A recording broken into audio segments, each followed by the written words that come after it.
So hello guys, welcome to another vlog. भाई, आज का व्लॉग कुछ ऐसा है कि यार मेरे से बहुत लोग पूछ रहे थे कि भाई सप्लीमेंट्स कौन से यूज करने चाहिए ड्यूरिंग वर्कआउट, प्री वर्कआउट में, पोस्ट वर्कआउट में सप्लीमेंट्स यूज करना जरूरी भी है कि नहीं है, और क्या मतलब इतना एक्सपेंसिव हो जाता है जब जिनके पैसे लगाने को नहीं है, बजट फ्रेंडली कैसे हो सकते हैं, क्या चीज़ें हो सकती हैं। तो उस चीज़ पे यार देखो, सिंपल सी चीज़ें हैं। So firstly we come to the pre workout section. भाई देखो, प्री वर्कआउट में देखो ऐसा है कि प्री वर्कआउट अगर आप एनहांस ट्रेनिंग पे हो या फिर इंटेंस ट्रेनिंग करनी है, तो आप मार्केट में बहुत तरीके के प्री वर्कआउट्स आते हैं, आप प्री वर्कआउट ले सकते हो। ठीक है, अगर आप पैसा लगाना चाहते हो तो तब आपके लिए प्री वर्कआउट बेस्ट ऑप्शन है, वो भी इंटेंस और इनहांस करनी है अगर ट्रेनिंग आपको तो। अगर नहीं करनी है, नॉर्मल सोचो कि बजट फ्रेंडली भी हो और कम पैसा भी लगे, एनर्जी भी रहे बॉडी में, वर्कआउट भी अच्छा हो जाए, तो इसके लिए सबसे सबसे बेस्ट है ब्लैक कॉफी। ठीक है, अब ब्लैक कॉफी कंज्यूम करो, ब्लैक कॉफी से आपको कैफीन मिल जाएगा, प्लस आप क्रेटीन मोनोहाइड्रेट यूज कर सकते हो। वो भी बहुत अच्छी चीज़ है, आपको बहुत महंगा भी नहीं आता, सस्ता मिल जाता है, 500 या 1000 रुपये समथिंग मिल जाएगा। वो आपका दो दो महीना से अप्रॉक्स चल जाता है, तो आप वो यूज़ कर सकते हो उसके साथ। और ज़्यादा एनर्जी चाहिए तो आप वर्कआउट के 15-20 मिनट पहले एक बनाना या फिर एक एप्पल यूज़ कर लो, बेस्ट। ये आपकी बेस्ट प्री वर्कआउट सेक्शन हो जाएगा। आपको प्री वर्कआउट सप्लीमेंट जो आपको लेना है, आपको best pre workout supplement as a replacement of pre workout आप ये ले सकते हो। ठीक है, now come to the during workout section. ठीक, अब जैसे ड्यूरिंग वर्कआउट सप्लीमेंट होता है कि लोग कहते हैं ड्यूरिंग वर्कआउट सप्लीमेंट क्या है। तो भाई देखो, ड्यूरिंग वर्कआउट का देखो सिंपल सा फॉर्मूला है कि हम ड्यूरिंग वर्कआउट को सप्लीमेंट इसलिए लेते हैं कि हमारी बॉडी एनर्जेटिक फील करे, डिहाइड्रेटेड फील ना करे, हमारी बॉडी में इलेक्ट्रोलाइट्स रहें, ताकि मसल सोरनेस ना हो। तो इसलिए हम ड्यूरिंग वर्कआउट कुछ ही यूज करते हैं। तो उसके देखो मार्केट्स में तो आते हैं, BCAA मिलता है, ठीक है, bio chain amino acid. EAA मिलता है आपको मार्केट, एसेंशियल अमीनो एसिड्स। ठीक है, तो यार कोई मतलब नहीं इन सबको लेने का। ऐसे मैं ये नहीं कह रहा कि बेकार चीजें हैं, बट वो तब लो जब आप पैसा लगा सकते हो। भाई अब पैसा भी नहीं है, ठीक है, सप्लीमेंट भी चलाने हैं, प्रोटीन भी लेना है, ये भी लेना है, वो भी लेना है, तो यार नो नीड, मत लो। मार्केट में मेडिकल स्टोर पे एनर्जल मिलता है, इलेक्ट्रॉल मिलता है, वो ले लो। ठीक है, उसको कंज्यूम करो, क्योंकि भाई BCAA और EAA दोनों आपकी बॉडी में इलेक्ट्रोलाइट्स देते हैं। ठीक है, जिससे आपकी मसल सोननेस नहीं होती। सेम काम एनर्जल और इलेक्ट्रॉल का है, वो भी आपकी बॉडी में इलेक्ट्रोलाइट्स देगा। तो भाई वो यूज करो रादर देन कंज्यूमिंग BCAA और EAA।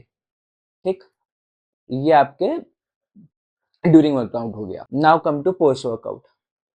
ठीक है, पोस्ट वर्कआउट जैसे मैंने कहा कि यार आपने सप्लीमेंट में पैसा बचाया, आपने BCAA नहीं लिया, EAA नहीं लिया, उसकी जगह सप्लीमेंट पैसा खर्च करना है तो वे प्रोटीन ले लो, बेस्ट ऑप्शन। भाई वे प्रोटीन क्या करता है, हमारी मसल को इंस्टेंट रिकवरी देता है। ठीक है, अगर आपको एक जल्दी रिकवरी चाहिए तो भाई इंस्टेंट रिकवरी आपको वे प्रोटीन से मिलती है। अब वे प्रोटीन ले लो, वो आपके एसेंशियल्स हो जाते हैं कि हाँ ठीक है, प्रोटीन एसेंशियल क्यों है, वो वे प्रोटीन एसेंशियल इसलिए है क्योंकि भाई आपको एक स्कूप प्रोटीन में आपको 25 ग्राम 26 ग्राम प्रोटीन मिल जाएगा। आपको वही 25 ग्राम 26 ग्राम प्रोटीन अपनी बॉडी में कंज्यूम करने के लिए कितनी ज्यादा कैलोरीज खानी पड़ेगी, कितना ज्यादा खाना पड़ेगा, तब जाके आप 25-26 ग्राम प्रोटीन इनटेक कर पाओगे। तो इसलिए कहते हैं कि आप वो मत यूज करो, आप वे प्रोटीन यूज कर लो। और साथ में साथ अगर चाहो तो आप 250 ग्राम्स चिकन ब्रेस्ट यूज कर सकते हो, और 5 to 6 एग्स यूज कर लो। ये सब आपके प्रोटीन के सोर्स हो गए। अगर आप प्रोटीन लेना चाहते हो, 250 ग्राम चिकन ले लो। जैसे कुछ लोगों को होता है ना कि भाई प्रोटीन नहीं यार, ये प्रोटीन लेते सप्लीमेंट है, घर पे मना है, ये है वो है, तो मत खाओ। मतलब प्रोटीन 250 ग्राम चिकन ब्रेस्ट ले लो, 5 से 6 अंडे ले लो, साथ में अगर आप वेजिटेरियन तो पनीर ले लो, बना केला ले लो, ठीक है, ओट्स ले लो, चने ले लो, राजमा ले लो, ये सब, सोयाबीन ले लो अगर वेजिटेरियन हो। अगर आप नॉनवेज खाते हो तो चिकन और एग्स बेस्ट है। ठीक, फिश हो गई, फिश ले सकते हो आप। तो भाई ये भी आपके प्रोटीन के सोर्स ही हो गए, अगर आप वे प्रोटीन नहीं लेना चाहते हो तो। साथ में हमको आफ्टर वर्कआउट हमको कार्ब्स की जरूरत होती है। तो बॉडी में कार्ब्स कहाँ से आएंगे? भाई देखो, कार्ब्स का बेस्ट सोर्स राइस है। ठीक है, राइस जो है वो बेस्ट सोर्स ऑफ कार्ब है। आपको इंस्टेंट कार्ब्स चाहिए तो आप राइस कंज्यूम कर सकते हो। भाई जैसे चिकन ले लिया, चिकन के साथ राइस ले लिया, फिश के साथ राइस ले लिया, पनीर के साथ राइस ले लिया, ठीक है, तो राइस खा सकते हो, ओट्स ले सकते हो। ठीक है, और कार्ब्स के लिए आप बनाना ले सकते हो, ब्रेड ले सकते हो। ये सब आपके कार्ब्स के सोर्स होते हैं। तो भाई इन सब चीज़ों से आपको कार्ब्स मिल गया। तो और साथ ही साथ जरूरी है अपनी बॉडी में कार्ब्स रखना, क्योंकि भाई कार्ब्स ही आपकी मसल ग्रो करेगा, ठीक है। प्रोटीन के साथ कार्ब्स बहुत ज़रूरी है। और ये भी मत करना है कि सिर्फ प्रोटीन प्रोटीन प्रोटीन चले गए, कार्ब्स ज़ीरो कर दे, भाई तो उससे भी कोई फ़ायदा नहीं है।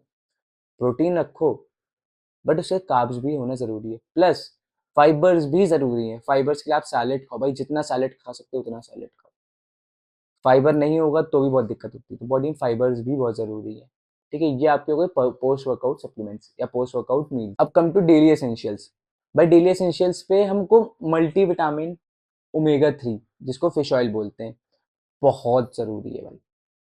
मतलब कुछ सप्लीमेंट लो ना लो, बट मल्टी विटामिन और ओमेगा 3 बहुत ज़रूरी है, ये बिल्कुल लो भाई। ये बहुत अच्छी चीज़ होती है, ठीक है। ये आप कहीं इसका कोई नुकसान नहीं है, कोई साइड इफेक्ट्स नहीं है, कुछ नहीं। और जैसे सब लोग कुछ कुछ लोग को कंसर्न होता है कि भाई हम वेजिटेरियन हैं, हम फिश ऑयल नहीं ले सकते, या हम ओमेगा 3 नहीं खा सकते यार क्योंकि नॉन वेज हो जाएगा, ये हो जाएगा। तो उसके लिए फ्लेक्सीड ऑयल आता है, आप फ्लेक्सीड ऑयल ले सकते हो, उसकी टैबलेट्स आती हैं, आप वो आप कंज्यूम कर सकते हो। वो वेजिटेरियन आपके फॉर वेजिटेरियन पर्पस हो गए। तो भाई ये सब एक सप्लीमेंट्स जो मैंने आपको डाइट और सप्लीमेंट बताई, ये एक नॉर्मल इंसान भी ले सकता है, बहुत एक्सपेंसिव नहीं होगा, बहुत ही बजट फ्रेंडली हो जाएगा, ठीक है। इफ अगर आप कुछ लोग सोचो कि भाई इंस्टेंट रिकवरी चाहिए, पैसा भी लगा सकते हैं भाई हम, और इसको और क्या कर सकें जिसमें हमारी रिकवरी फास्ट हो, तो उसके लिए एक काम ही कर सकते हो। जैसे आपने वे प्रोटीन लिया, वे प्रोटीन के साथ आपने 5 ग्राम क्रेटीन ले लिया, प्लस आपने उसका ग्लूटामाइन ऐड कर लिया। ग्लूटामाइन क्या करता है, ग्लूटामाइन हमारी बॉडी की मसल्स को इंस्टेंट रिकवर में हेल्प करता है, मतलब रिकवरी हमारी फास्ट कर देता है। जो प्रोटीन से हमारी रिकवरी हो रही है ग्लूटामाइन के थ्रू, वो रिकवरी थोड़ी फास्ट होती है, तो ग्लूटामाइन उस जगह हेल्प करता है, ठीक। प्लस आप अपने एसेंशियल्स में ऐड कर सकते हो मल्टीविटामिन के साथ विटामिन D3, विटामिन K12, जो आप ऐड कर सकते हो अगर आपको करना है तो बस ये सब चीज़ें थी सप्लीमेंट्स के बारे में जो आपने पूछी थी। मैंने चलो बता देता हूँ सप्लीमेंट्स में क्या यूज़ करना चाहिए। बाकी आप लोग और भी अपने कमेंट्स में रखो, कमेंट्स करो जो आप लोग को पूछना है, जो आप लोग को कंसर्न है, उस पर भी हम बात करेंगे, उस पर भी बताएंगे आपको। बाकी या अब चलते हैं, आज का ब्लॉग यहीं तक था। बाकी पसंद आए तो लाइक शेयर एंड सब्सक्राइब करना मत भूलना।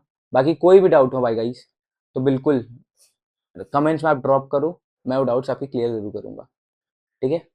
चलो guys, bye bye, take care, peace out, ख्याल रखो। और हाँ भाई, प्यार दिखाना मत भूलो, ठीक है। दिखा दो भाई प्यार। चलो guys, bye bye, take care.